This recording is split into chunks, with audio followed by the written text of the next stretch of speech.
You want to cultivate this response to being in turtle. Turtle is not a place to hunker down. Don't be like, I've got turtle, nothing's good, right?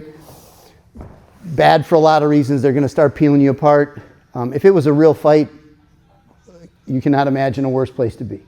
Okay, it's a terrible place to be. So I think of turtle as like a beat. Like as soon as I end up in turtle for whatever reason, I'm immediately doing that hip shift just to try to create some movement and distance and separation, right? So I do want to have this sense of, you know, it's almost like start using the force, and if you feel like a presence behind you, you're going back into where they are. So if Tall's behind me and I feel him over there, I'm not shifting this way, right? I'm shifting back into him. That shift goes back into him, right? And I want to be able to, you know, he doesn't have anything really established yet. He's got pressure. Of course, he's going to want to try and get his harness built. You know, one of the primary objectives, perhaps. He might be trying to cage the hips. There's a million different things that could be going on, right? So prior to this, like I'm in turtle, and I'm like, oh crap. Now, if I just hunker down here, he's eventually going to get that harness built. You guys know, if he wants this grip, if he wants to come in, even, you know, to get that built, the keyhole is behind my earlobe, and this is the key, his first knuckle, his pointer finger knuckle. Like, if I'm here, he's gonna get that, right? And if you're struggling to get that because you're just reaching, just get right behind their ear, find the keyhole, and just chisel right in. You'll get it, and it's unpleasant, and that's what you got to do. That's fine. Okay, so he hasn't quite got. I'm here yet. Of course, that's coming, right? And I'm gonna make him earn it. Okay, cool. I'm going to grab that wrist, right? And then remember, when I've got a grip, I want to bring my elbow to my hip. And then I want to get on this side of his elbow. I want to be here, not here. He's too strong. He can pull it back, or he can still build his harness, whatever, right? I want to say like, oh, you want that? That's cool, right? Concurrent with that is I'm already doing my shift like that, right? I can start to do that. And then I can just run him like so, tilt him.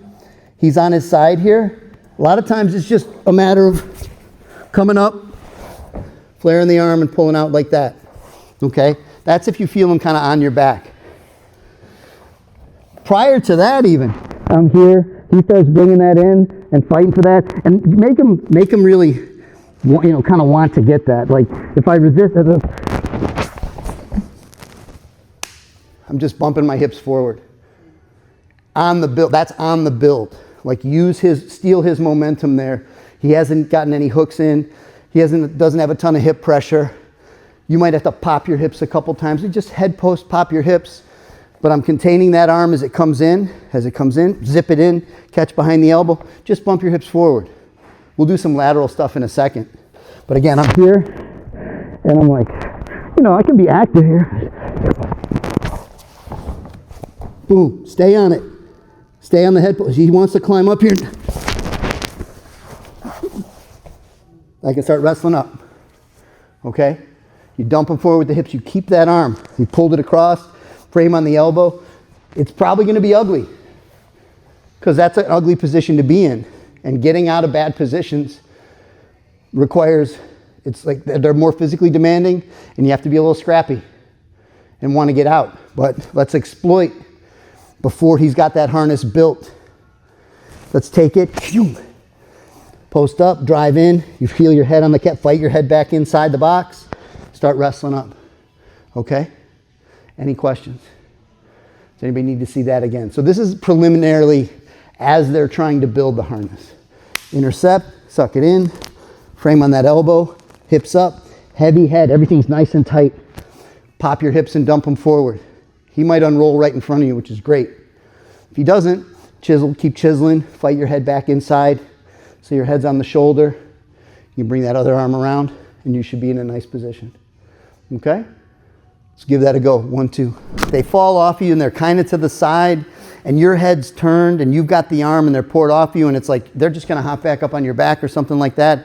Like your first priority is fighting you need your head back in alignment. So the first priority is to get your head in alignment with your spine. Now you can start driving. Keep sucking the arm in, keep driving, right? So if they fall off of you and you're looking this way and you feel them there, you've got that arm, you're like, whoa. Your first priority is head and spine alignment so you can drive with your hips, right? Don't do that, and then like some people will fall back. Well, then you're just going to get your back taken. You're going to get choked, something horrible, right? You've got to be determined. Like I know you, like jump on. You've got a good, intuition. Like that's coming through. No, right here.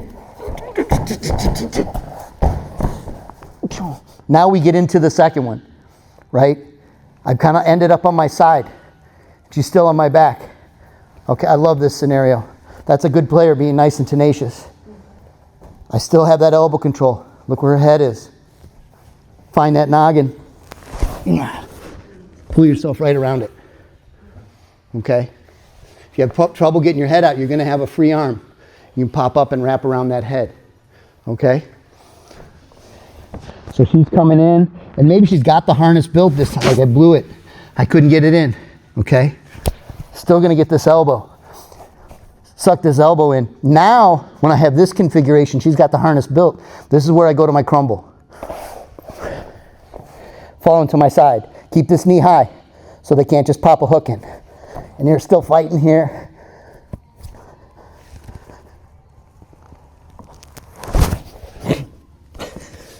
Come right around, set that north-south choke up. Okay? That's when the hip crumble comes in real nice. Okay? Jake, can I borrow you? So he's come in, it's built. He's got his harness built. And bad things are about to happen. Right? I still want that elbow, I still want this. I'm probably not going to be able to dump him forward. He's riding, he's maybe leg riding me, whatever. I'll push back into him. I'm going sideways, keeping the knee high so he can't get the hook in. Keep the bottom hand on the elbow. Find his head. Still got to fight my head up. Still got to get my head in the box. You can go right into that north-south, or come back into whatever type of configuration you want, chest on chest. Okay? So that's the kind of the line between these two can start to blur, depending on how, if they get that built, if they stay on your back, I have to push back into where they are to get that kind of displacement that I need. So I'm doing that hip crumble, but I'm kind of on them when I'm doing it. So I'm going to be elevated a little bit, but it's the same mechanic, right? He's on my back. He's got that built, and he's not going to just sit here. Like he knows he's got a nice control position here. I'm like, this is bad. Okay, take what you can get. Take what you can get. And he's like, well, we're bending. Well, okay, hip crumble back into him. See the legs out. Don't stay down here like this. You can just easily start bringing that hook over, right? So I want to keep this leg high to inhibit that. I've got a nice rail here. That's fine. I know where his head is. There it is. I'm not trying to pull his head to me. I'm pulling myself around his head. Boom. You can come up here like this. That's where you can go back right into your north-south. Right? I got to do is just smack yourself in the butt. Because why do I do that? If I try to he's got a frame here. So if I try to just reach back, like set that frame, even here on my arm, like frame on my arm. Like I'm just trying to, I can't go back any further. Right? Smack it. Hands right here to the shoulder. Boom. Forearms flat on the mat, thumb is up. Sink back for your north-south choke, if it's there. But the way to get that is to go linear, get your arm back. If you try to just fight the arm back, they reinforce that frame, it falls apart. Does that make sense? Give it a go. 1, 2. All right, so I'm down here. He gets that harness, and I'm buttoned up. Find the hinge of that elbow. He's back there. There's no way I'm dumping him forward, right? So I've got to go to my crumble. Boom, right? Transposing, shifting here, pulling my head out. See, I'm keeping the wrist. See, I've got the head on the shoulder, keeping the pin. I'm cupping his head right here. So I've got to kind of pop forward, and then I put my forearm on the mat. The entirety of my forearm is like this. You want your elbow to your knuckles on the mat, like a nice base. You're not trying to hook it like you're doing any other kind of choke. right? This is just a nice platform, thumb up, so his neck is on the forearm bone to make it extra crummy, right? So I've come up like this. I've got the head cradled, pop forward if I need to, then I sink back, right? It's nice to have the hand control here, but then, you know, that's about as far as I can go. Maybe I get it. This is where then, right? Hand on the shoulder. I think about bringing my ear to his ear. You won't actually, but I'm just melting here, and I'm on my shoelaces. I'm not on my toes. I'm on my shoelaces because it's about dragging myself back. I'm trying to pull his spine out of his torso by the skull. Right? Remember that scene in Predator? Right? One of the great movies of all time. So that's the energy of this choke. It's ripping his spine out of his torso. It's a great visual. Right? Let's look at it again. If that's there, take it. If it's not, you come up to just a good chest on chest. You just own the scramble. So he's here, right? Bang! And again, my elbows are toward my hips. I got hips and grips here, right? Back into him, right? And this is going to be a battle. He doesn't want this happening. He's looking for that hook. He's looking to keep, you know, I've got to transpose. Heads down. Bring the head across. Look at, I kept the wrist. Right? That's why keeping that wrist is such, I migrated, I just kept this elbow grip and I just scraped down to the wrist. Don't disconnect. Now I can run across, I'll even run across to the hip to keep the hip pinned. I don't have the choke here. I'm not trying to choke him here. I'm building the platform. Boom, settling, nuance it in. That's about as far as I can go because I have the wrist control. And he probably won't tap to that. So I need to, you can even kind of throw and go. The reason I got to smack myself in the butt is if I just do this, he brings that frame right back in, and now we're here, right? And I'm fighting that fight. Don't want that, right? I want to be here and just melt. Okay?